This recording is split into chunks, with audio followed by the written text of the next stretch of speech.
Olá, estamos aqui com mais um programa Contabilidade e Empreendedorismo. Hoje vamos tratar de um assunto bastante interessante, que é o FCO, uma importante linha de crédito para a sua empresa. Para falar desse assunto, temos dois especialistas, né? Hoje recebemos aqui a visita do Leandro Reis, do Cristiano Pena. Sejam muito bem-vindos. É um prazer recebê-los. Olá, Fernanda, como vai? Muito obrigado pela oportunidade, pelo convite. O prazer é todo nosso. Obrigada. Olá, Fernanda. Agradecemos o convite, poder falar sobre esse assunto, que é de tanta relevância hoje para as empresas, para os negócios em Goiás. É verdade. E falando de FCO, surgem muitas dúvidas, né? O FCO é uma linha de crédito? É um programa social? O que é o FCO, Leandro? Vamos lá. O FCO é um fundo constitucional, chamamos de Fundo Constitucional do Centro-Oeste.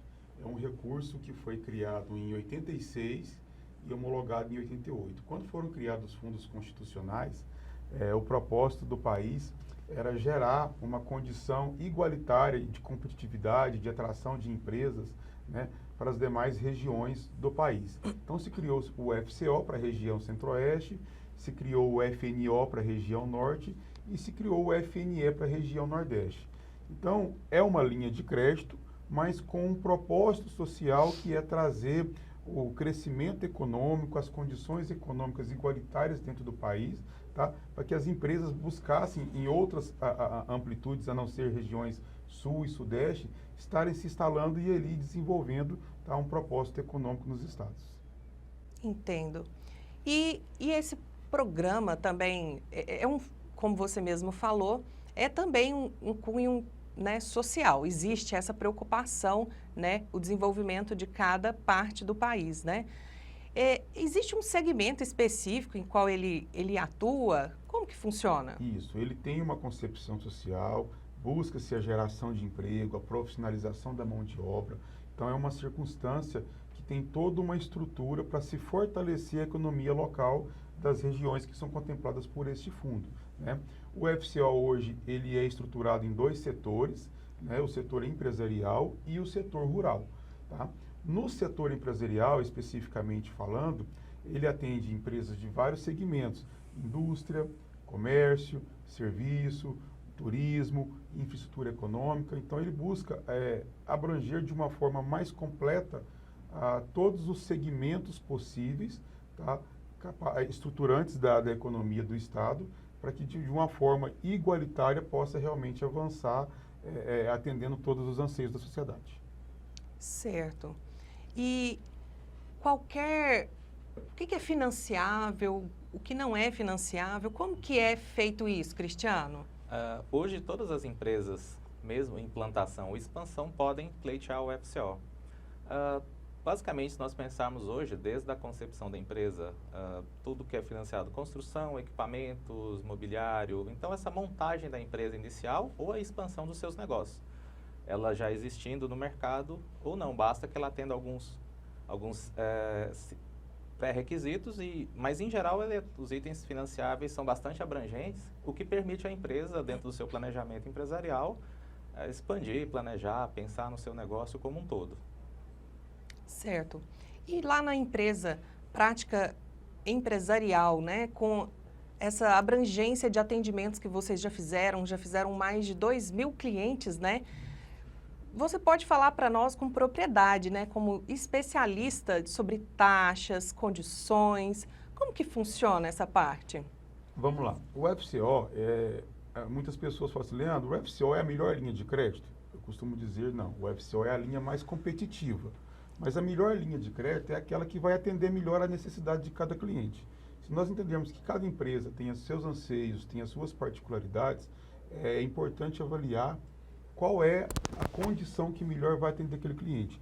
Nós temos casos que, até porque existe uma pluralidade de outras linhas que também são subsidiadas pelo governo, né, que às vezes podem se enquadrar melhor. Mas nós costumamos dizer que o FCO, na sua essência, é uma linha mais completa, é uma linha mais abrangente e é uma linha mais atrativa. Então, por exemplo, o FCO é uma linha que hoje financia uma construção da sede própria ou a sua reforma, podendo estar no imóvel próprio ou no imóvel alugado. Ela financia aquisição de máquinas, equipamentos, móveis, utensílios, informática, um veículo utilitário, um capital de giro, projetos, ou seja, todo o contexto de investimento que se fizer necessário, salvo algumas restrições, o FCO consegue abranger. Por isso que nós costumamos dizer que é uma linha mais completa. De prazos também, ela é uma linha bastante interessante. Por quê? O FCO, nós podemos chegar a um prazo de até 12 anos e dentro desses 12 anos podemos estruturar uma demanda de até 3 anos de carência. Abro parênteses nesse caso, pois existem alguns setores da economia que podem chegar até 15 anos de financiamento. Mas em condições mais genéricas, nós podemos tratar o FCO como uma linha que pode financiar em até 12 anos com até 3 anos de carência.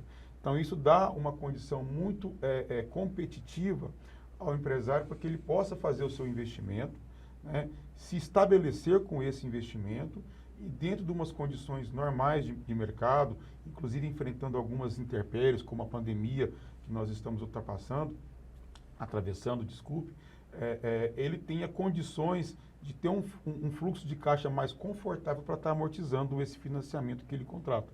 Então, é um prazo muito importante hoje para que as empresas possam se sobressair dentro dos seus propósitos, dentro dos seus objetivos. Bom, o FCO, com relação a nível de participação, ele também estrutura as operações de acordo com o porte da empresa.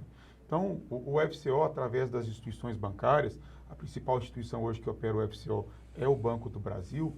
Então, o FCO, dentro dessa condição, ele classifica as empresas por porte de faturamento. Então, ele atende o MEI, ele atende o micro, ele atende o pequeno, ele atende o pequeno médio, ele atende o grande, ou seja, todos os setores e todas as empresas, independente do tamanho, podem ser contempladas com o FCO. Então, o MEI é aquele que fatura até 81 mil, o micro é aquele que fatura até 360 mil, o pequeno é aquele que fatura até 4 milhões e 800 anos, o pequeno médio é aquele que fatura até 16 milhões, o médio é aquele que fatura até 90 milhões e o grande que é fatura acima de 90 milhões. Então, por exemplo, MEI, micro, pequeno e pequeno MEI, micro e pequeno. O FCO financia 100% dos investimentos. O pequeno médio financia até 90%, o médio até 70% e o grande até 60% dos investimentos. Então, isso acaba dando condições adequadas para que todas as empresas, dentro do seu referido tamanho, tenham condições de pleitear o FCO. E uma outra atratividade do FCO é a sua taxa de juros. Como é um recurso subsidiado, a tendência é que o FCO sempre esteja com taxas mais competitivas do que o mercado, de um modo geral, opera, ou seja, taxas abaixo do mercado. Então, considerando que hoje a taxa do FCO, que é pós-fixada e composta por uma cesta de taxas, o FCO tem uma composição de vários indicadores para se performar a taxa. Dentro dessa condição, nós temos uma taxa média. Por quê? Porque nós temos indicadores que oscilam no decorrer do ano, né? Mas hoje nós podemos falar que o FCO tem uma variação de uma taxa média em torno de 0,5% ao mês, o que é uma taxa muito competitiva e bem abaixo dos padrões de mercado. Bem atrativa, né? Nós vamos para um breve intervalo e já voltamos.